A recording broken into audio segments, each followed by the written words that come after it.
Bom dia na paz do Senhor, quem vos fala aqui é Pastor Alain, e vim nesta primeira semana acadêmica da Sociedade Educacional Teológica falar um pouquinho sobre pandemia.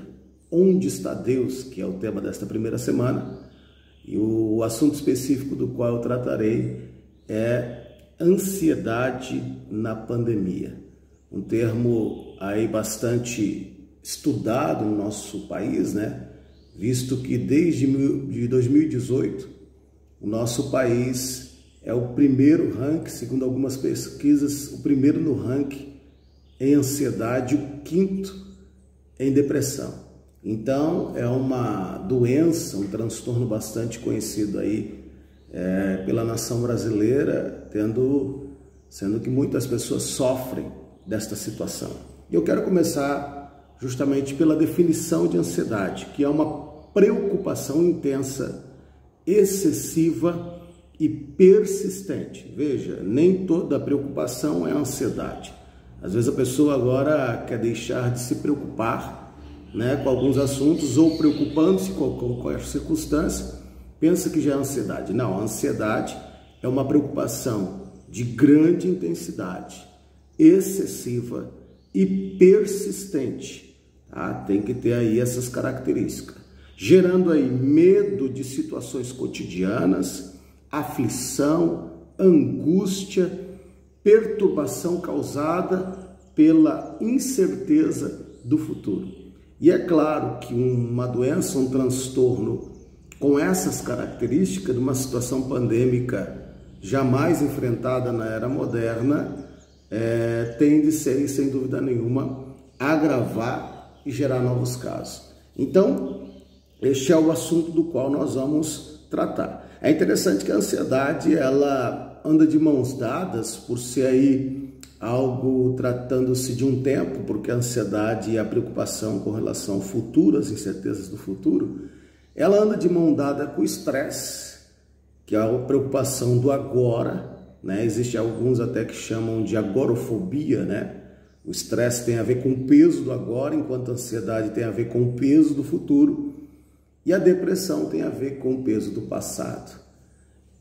De certa forma, nós estamos falando aí de doenças psíquicas, dificuldades psíquicas, que vão ter a ver com o peso, com a pressão que alguém está sofrendo, né, com relação às situações do tempo, tanto do passado na depressão, quanto do estresse no presente e a ansiedade aí no futuro, né? Existe uma pesquisa da UFRGS, que é a Universidade Federal do Rio Grande do Sul, onde eles entrevistaram 1.996 pessoas e 80%, pasmem, 80% das pessoas apresentaram sintomas de moderados a graves, daí foi leve, de moderado a grave com relação à ansiedade.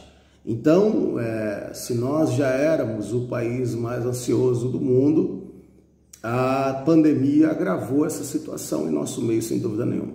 Tanto que nós vemos agora algo que talvez fosse inédito, né?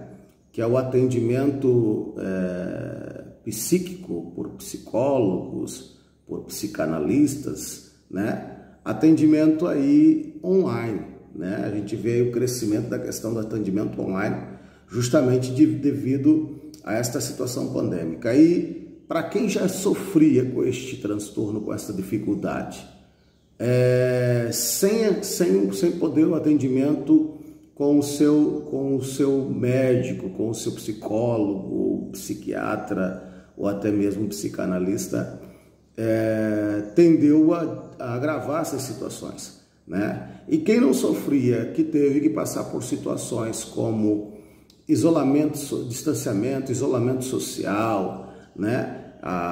Os lockdowns que aconteceram em diversas cidades, em diversas localidades, o espalhamento, a esparramagem de notícias difíceis e ruins, né? Que a gente viu através das mídias, tanto das mídias sociais quanto da grande mídia, Isso tudo tendeu a levar as pessoas a ficarem, sem dúvida, mais ansiosas. É interessante que uma palestra, o Dr. Marcos Abaldi, que é um psiquiatra da USP, né, ele fala que na ansiedade o corpo percebe estímulos de possíveis ameaças, né? O corpo então começa a entender que ele está sendo, que a pessoa está sob uma grande ameaça, naquele momento em que ele está tendo uma crise de ansiedade. E ele aí começa a ativar a amígdala cerebral e vai fazer com que glândulas suprarrenais liberem dois hormônios que são aí fundamentais para os sintomas que a ansiedade traz no paciente, né? Que é o cortisol e a adrenalina. E todos os dois sintomas estão ligados a perigo e a estresse. Então a pessoa que está aí sofrendo de ansiedade ou até mesmo tem uma crise de ansiedade, ele entende que é um perigo real, o seu corpo entende que é um perigo real. Às vezes a pessoa pensa, não, mas é onda, é frescura ou tudo mais. Não, a pessoa está sob risco, sob perigo imediato, tanto que o corpo vai liberar aí esses hormônios, o cortisol e a adrenalina, e ele vai se preparar para lutar ou para fugir. Então ele diz que os sintomas são aumento de frequência cardíaca, o coração vai bater aceleradamente. Aí ele vai dizer que a respiração vai ficar curta e também rápida.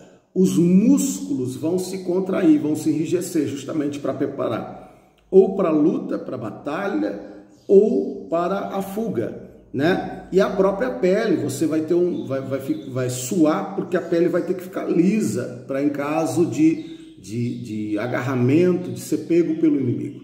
E veja que o corpo da pessoa vai responder isso e ela não vai ter controle sobre esta situação. Se ela está numa crise, se ela está sofrendo alguma dificuldade, ela não, nesse momento ansioso, de crise de ansiedade, ela não tem controle sobre essas circunstâncias do seu corpo. É uma glândula suprarrenal que ela não tem controle, né? Recebeu o estímulo do cérebro, a amígdala vai fazer com que estas glândulas, o cérebro vai fazer com que a amígdala e essas glândulas entendam que o corpo está sob perigo e ele vai se preparar para a batalha ou para fuga. E aí ele diz que há gatilhos da ansiedade, que são inimigos desconhecidos, dilemas de indefinições e problemas de saúde, né? Onde há uma hiperatividade do lóbulo pré-frontal direito. Então veja que a pessoa ela vai sofrer uma crise e não vai ser algo assim, uma coisa ilusória. Seu corpo vai entender realmente com estímulos de ansiedade que ele está sob risco, né? E aí ele diz que deve haver três passos. É interessante, eu até vou colocar no meio aqui uma fala do Dr. Augusto Cury, que é um dos médicos mais lidos do século, né? Principalmente sobre doenças psíquicas. O Dr. Augusto Cury, na sua teoria da inteligência multifocal, ele diz que na ansiedade você também abre aquilo que ele chama de janelas killer, ou seja, a memória que registrou situações, circunstâncias de risco, de perigo, de dificuldade, ela vai agora reviver, vai abrir janelas que vai levar você a ter o mesmo comportamento que teve diante de estímulos difíceis no passado. Então isso tende a agravar quem está com esta crise de ansiedade, segundo o Dr. Augusto Cury.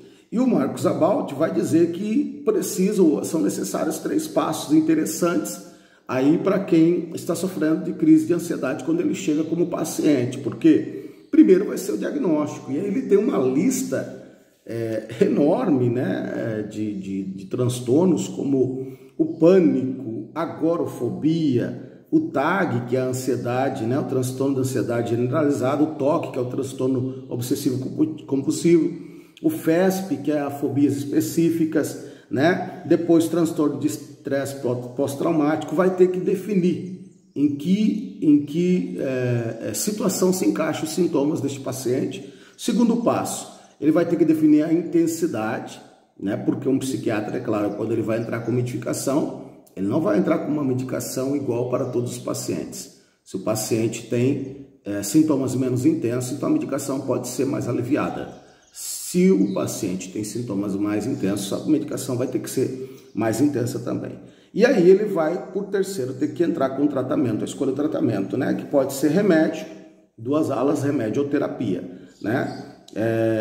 Uma série aí de substâncias que vão ajudar. E daí a terapia, ele diz que tem desde terapia cognitivo-comportamental, aeróbica, o mindfulness, que é algo que está aparecendo aí, você encher a mente de outras coisas também, estimulação magnética, tem uma série de circunstâncias e de terapias, né? Mas a Bíblia vai falar bastante sobre ansiedade.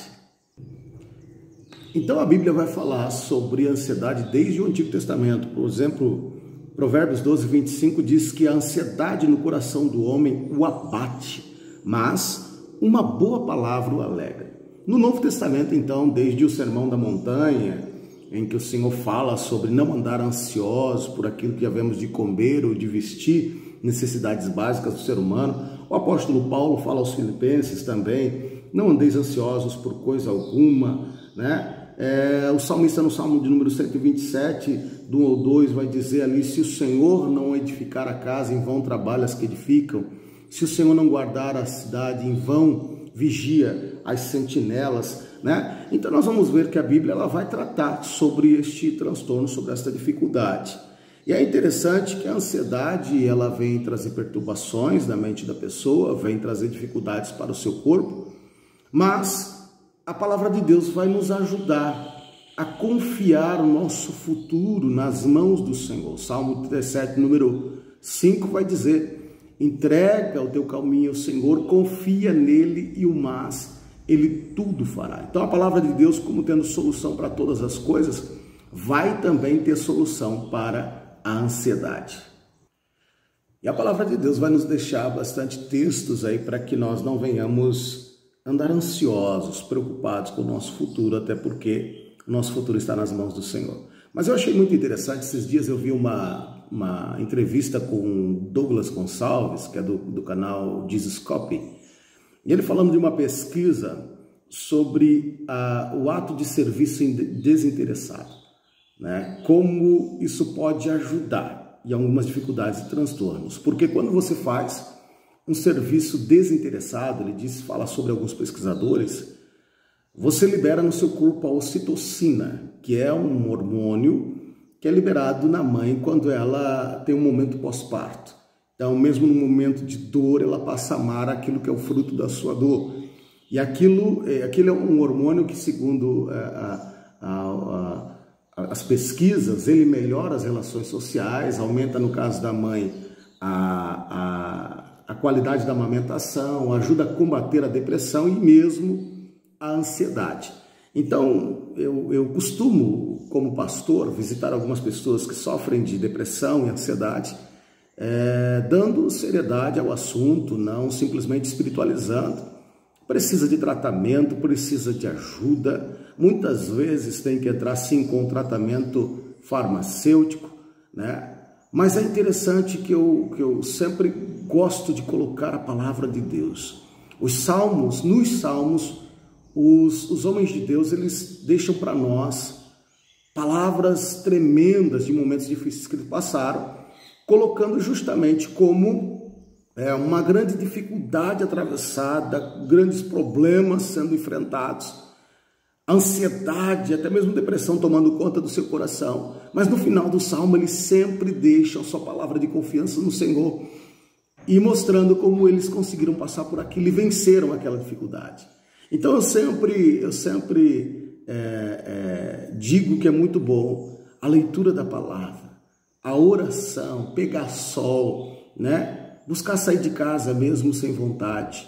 E agora nós podemos entender que também devemos aceitar um ato de serviço desinteressado, fazer o bem a alguém.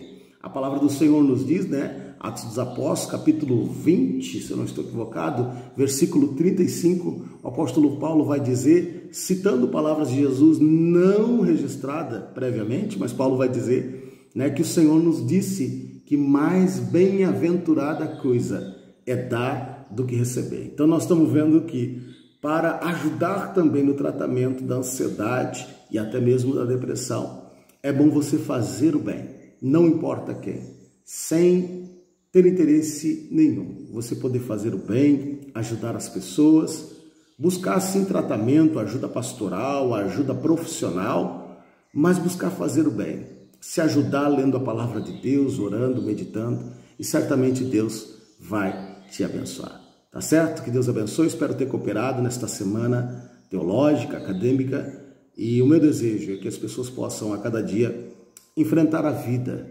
regozijando-se no Senhor, como disse o apóstolo Paulo. Até mais, um abraço a todos.